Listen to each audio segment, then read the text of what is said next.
Hello students, good morning. हम देख रहे थे कविता पहली भारत महिमा। तो मैंने कल आपको भारत महिमा के पहला स्टांजा आपको समझाया था, है ना। तो पहले स्टांजे के अंदर हमने क्या देखा था कि हिमालय के आंगन में उसे किरणों का दे उपहार, उषा ने हंस अभिनंदन किया और पहनाया हीरक हार। ये 2 लाइन का हमने अर्थ देखा था। इसके अंदर बताया था कि हिमालय हमारा प्यारा भारत देश है, उसके आंगन में हिमालय पर्वत बसा हुआ है और ये हिमालय पर्वत के ऊपर प्रतिदिन उषा अपने किरणों का उपहार लेकर आती है। और जब किरणों का उपहार लेकर आती है तो उषा उसका अभिनंदन हंस के करती है और ऐसा लगता है मानो जो ओस की बूंदों के ऊपर जो सूर्य की रश्मियाँ पड़ रही है, ऐसा लगता है मानो हमारा हिमालय ने या भारत ने हीरो का हार पहना है। यह ऐसा हमको लगता है। ये पहली 2 पंक्तियाँ हुई। आज देखेंगे हम आगे की दूसरी पंक्तियाँ।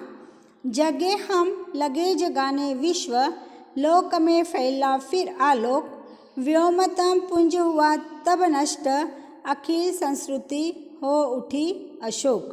इसका अशोक का मीनिंग क्या होता है? जहाँ पर शोक नहीं हो, शोक रहित, कोई प्रकार का दुख नहीं हो, उसे कहा है अशोक। अखिल यानी क्या होता? संपूर्ण। अखिल यानी संपूर्ण। और संस्कृति यानी होता है संसार। संस्कृति यानी संसार, समझ में आया। और व्योम यानी आकाश और तम यानी अंधेरा, आकाश अंधेरा। तो हम देखेंगे, अब इसका अर्थ देखेंगे। पहले जगे हम लगे जगाने विश्व। हम सबसे पहले हमने हमारे लिए ज्ञान प्राप्त किया, वो ज्ञान हमने हासिल किया। मतलब सबसे पहले ज्ञान का उदय हमारे भारत देश में हुआ। जहाँ पर भी जितना भी आलोक था, अंधकार पसरा हुआ था, उस जगह में लोक में फैला फिर आलोक। आलोक बोले तो जितना भी अंधकार था पहले का, वो अंधकार नष्ट हो गया और वहाँ पे फिर प्रकाश ही प्रकाश पड़ने लगा। आलोक यानी प्रकाश। तो काय का प्रकाश पड़ा? ज्ञान का प्रचार प्रसार हुआ और ज्ञान का प्रकाश पड़ा।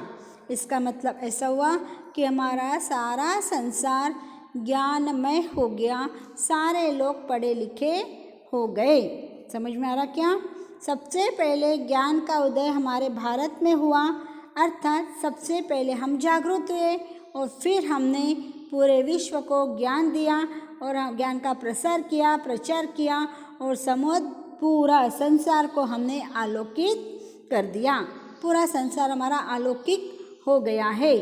अज्ञान रूपी अंधकार, देखो, व्योमतम पुंज हुआ जब नष्ट, अखिल संस्कृति हो उठी अशोक।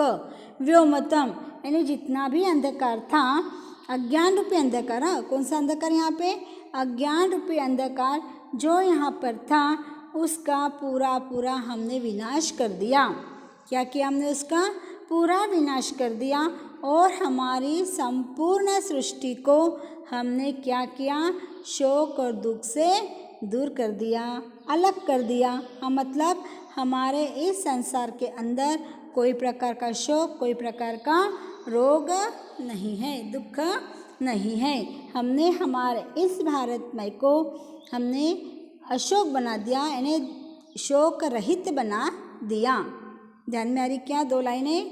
जगे हम लगे जगाने विश्व, लोक में फैला फिर आलोक, व्योमतम पुंज हुआ तब नष्ट, अखिल संस्कृति हो उठी अशोक। इसका मतलब यह है कि सबसे पहले हमने ज्ञान प्राप्त किया और हमने ज्ञान प्राप्त करने के बाद में हमने पूरे हमारे देश को, हमारे विश्व को ज्ञानमय बना दिया और हमको हर जगह से जागरूक किया। जो सोए हुए थे उनको हमने जगाया। अंधकार के रूपी अज्ञान में जो सोए हुए थे उनको हमने जगाया, उनको हमने ज्ञान का प्रकाश दिया। और व्योमतम पुंज हुआ तब नष्ट, उसी समय पे आकाशतम मतलब अंधकार जो था, पुंज यानी गट्ठा, गुच्छा या उसका ढीग, तो ये जो था यानी ज़्यादा जो अंधकार था, जहाँ जहाँ पर घना अंधकार था वहाँ पर भी हमने क्या किया, वो अंधकार को हमने नष्ट किया। कैसे नष्ट किया? ज्ञान रूपी औषधि से।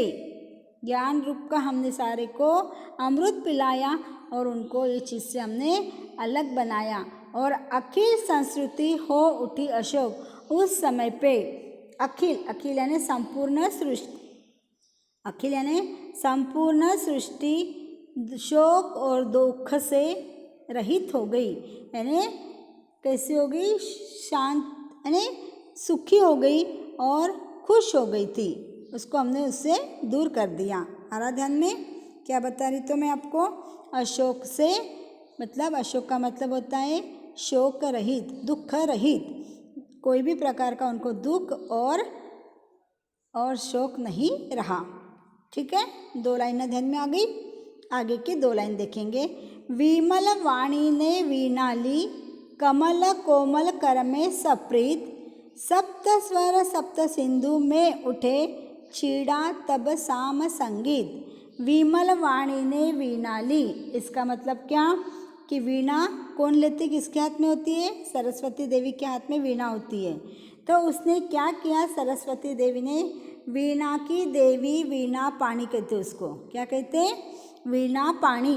वीणा पाणी ने सरस्वती ने इसी पवित्र भूमि पर क्या किया? कौन सी पवित्र भूमि? अपनी भारत की जो भूमि है उसे पवित्र भूमि मानते हैं, कहते हैं। तो हमारी ये भारत भूमि पर हमने वीणा वाणी ने सरस्वती माता ने हाथ में वीणा ली। कैसे हाथ में? कर कमल कोमल कर में सप्रीत, मतलब कमल, अपने कमल के समान कोमल करों में वीणा उठाई।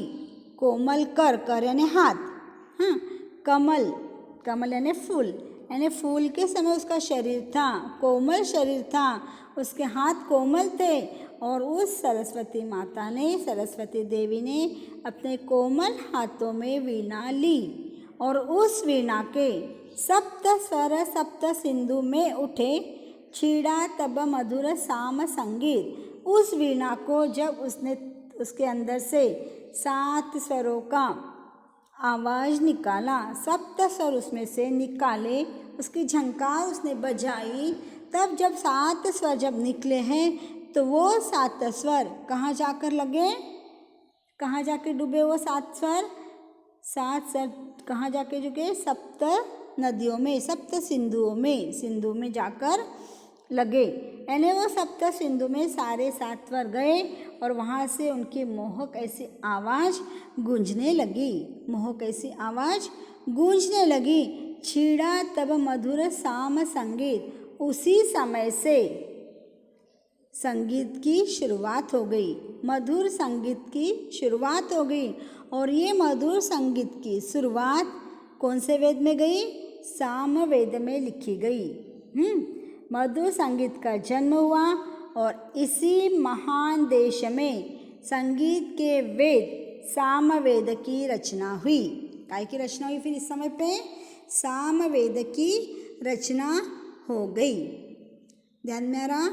विमल वाणी ने वीणा ली, कमल कोमल कर में सप्रीत, सप्त स्वर सप्त सिंधु में उठे, छीड़ा तब मधुर साम संगीत। वीणा वाणी किसने ली? जो सरस्वती देवी थी उसे वीणा पाणी कहा गया है। उस सरस्वती माता ने अपने कोमल हाथों के अंदर वीणा को लिया और उस वीणा से उन्होंने सप्त स्वर निकाले और वो सप्त स्वर सप्त सिंधु में जाकर लगे। और जब सप्त सिंधु में उठे तब से हमारे भारत में संगीत की मधुर शुरुआत हो गई और ये शुरुआत साम वेद में लिखी गई और उसी दिन से साम वेद के अंदर इसकी रचना हो गई, संगीत की रचना हो गई। आ ध्यान में? क्या समझा रही जो मैं? तो ये 2 स्टांजे आज हमने पढ़े। इन दोनों स्टांजों का आपको अर्थ लिखना है आपके नोटबुक के अंदर। पहले कठिन शब्द लिख लेना और कठिन शब्द लिखने के बाद में उसके अर्थ लिखना और अर्थ लिखने के बाद में इन दोनों जो स्टांजे मैंने आज समझाए आपको, इनका दोनों स्टांजों का, दोनों कड़वों का आपको अर्थ आपके नोटबुक के अंदर लिखना है, लिखकर बताना है। आ रहा ध्यान में?